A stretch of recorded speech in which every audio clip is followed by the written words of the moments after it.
Hi, I'm Kenny from Mini Bowl Design, and today I'm up in the studio. Now, I only had a couple orders today, and I went out and got all the stuff for them. And I get a lot of emails lately about people wanting to know what's the best stove for any particular setup. So let me address a couple of things here about asking me about information on stoves, and then I want to show you a couple of things about a stove and about a Sawyer large and small water filter adapter.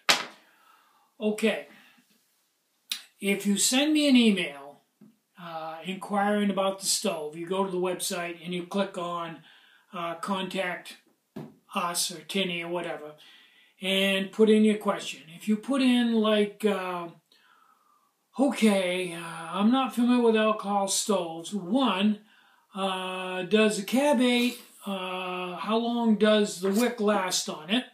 And if the wick wears out, can I replace it? If it needs to be replaced, can I do that myself, or do I have to send that to you? If I have to send it to you, how much does it cost? And the inside wick, how long does that last?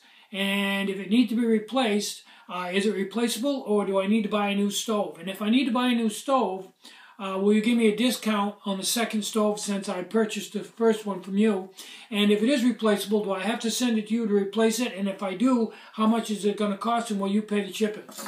Okay, next up. Okay, if you start doing that and listing 3 stoves and all those, what I just told you right there was like 10 questions. I'm just going to delete it. I'm not going to answer minute, infinite questions like that because I just don't have the time. And some of them aren't even answerable, and other ones are outwardly obvious. So if you're going to ask me questions about a stove, stick to the format. Tell me what you're going to use it for, and what type of cooking you're going to be using, and if you're going to simmer or bake or just boil water. What you've got for a pot, stuff like that. And I'll recommend a stove, but I'm not going to do this 20 question thing. It just isn't time, and I don't think there's really any need of it. If you want to send me questions like that and send me 2 or 3 to a time and let me answer them, and then the next day send me 2 or 3, I can probably work that out. Okay. To answer a question a guy sent me about a stove, let me move the camera in and I'll tell you about the question and show you what I'm talking about. The stove I'm going to use is pretty rough. It's a stove I've used for a long time, and it's pretty rough, but it will get the point across. I'm going to need a pair of scissors. Okay, the person emailed me and wanted to know, he thought he'd need 2 or 3 different stoves because he wanted to bake and simmer, and he also wanted to boil water. And he figured he'd need a stove for boiling water, and then he'd need another stove to simmer, maybe another one to bake. But you get the general idea. Okay. My answer to that was, if you buy one stove, this is a dot, and that's kind of a modified dot, but nonetheless, all the wick stoves basically this will work with. And you put a wick in it like that. That's not the world's shortest wick, but okay. That's good simmer wick right there. That wick right there, okay. I usually send the stoves out with a piece of wick. So if you take that wick out, see how easy that is to let's say, well, I'm not going to change the wick. That's a big job. Take that wick out. Take the piece of wick that I sent you and cut out another wick. Still got one for one more wick. Roll that up. Put it in your stove. Okay, now I want this one to be for full hard roll and boil. So I'm going to cut that. There we go. Okay, if you take that wick, put it in there, that's going to give you that's going to be a hot stove, roll and boil. When you get on roll and boil, if you want to do something else, you want to bake or simmer, put this wick in. That'll work real good for a simmer. And if you're really serious about baking, I would probably make a really short wick for baking. Something that just is level with the top of the stove. Something like that right there. Seems to be just about right for baking. So you've got 3 wicks here. And, you know, you can change them out, you know, just call them up, put them in there. No big deal at all. It's not a hardship, not anything that takes any amount of time. So that gives you the general idea on wicks and wick stoves. And by doing this, you can carry 1 stove, and with that 1 stove, you can do a whole bunch of different jobs. And all you have to do is carry a handful of wicks. Now, you also are going to need either an SS remote or a nipple cap to feed the stove and something for a pot stand. But that's a pretty good setup, and it works pretty well for all situations.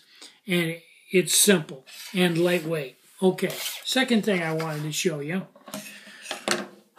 This is a large Sawyer water filter adapter. Now you screw this onto the, let me see if I can get this right. Screw this onto the end of your large Sawyer water filter and screw your water bottle right into this end. And if you're using a bladder, roll the bladder right up and get all the air out of it. Tighten everything right up and then start your filtering process. And as the water enters the bladder, it'll unfold and fill up. Okay, if you're using a rigid bottle, don't tighten this right up. Leave the threads a little bit loose. That way, as the water enters the bottle, the air in the bottle can escape through the threads. When you get all done with either one, either the bladder or the bottle, screw everything right on tight. Take your dirty water bottle right off, so you've got the inside of the filter, and squeeze the bottle of the bladder, and it'll push water back through the filter and back flush it. You don't have to do it a lot, just a little bit. And if you do this every time you filter water, you'll never have to back flush the filter. You'll do it a little bit every time, and it'll always be clean for you. Okay, second thing is, these rubber O-rings in here, which I've never had anybody ever have one go bad, and I've never had anybody request that they needed one, but you can hook them in and take them right out. Now, they don't just set down in there. There is a groove, a deep groove, 135 thousandths deep groove cut into this. And when you put this back in, as you can see, it's quite a bit bigger than the hole. Put it back in, put it down in there like this. Okay, yeah, if you ever have to change one of these, and you never will, but if you ever want to take one out for any other reason, just pop it out, put a screwdriver in it, pop it out. Then to get it back into this groove, take and curl it up, put it down in there like the brim on a cowboy hat. Take a screwdriver or something for a pointed object, something that won't damage it, and tuck the first piece into the groove. Then pull it back down and tuck it in. Pull it back, tuck it in. Pull it back, tuck it in all the way around. And if you're lucky, take your time. You'll get it all back in there. Make sure all the edges are down, and it'll be back in. So that's that easy. But you don't have to worry about it coming out because it's not just setting in there. My point is that it's actually down in and in a groove, and it's bigger than the hole that it goes down through. So that is a good part of the design, the fact that you can also use it to back flush. Okay. Try to have a really great day. Try to have some fun today. You deserve it. Bye-bye.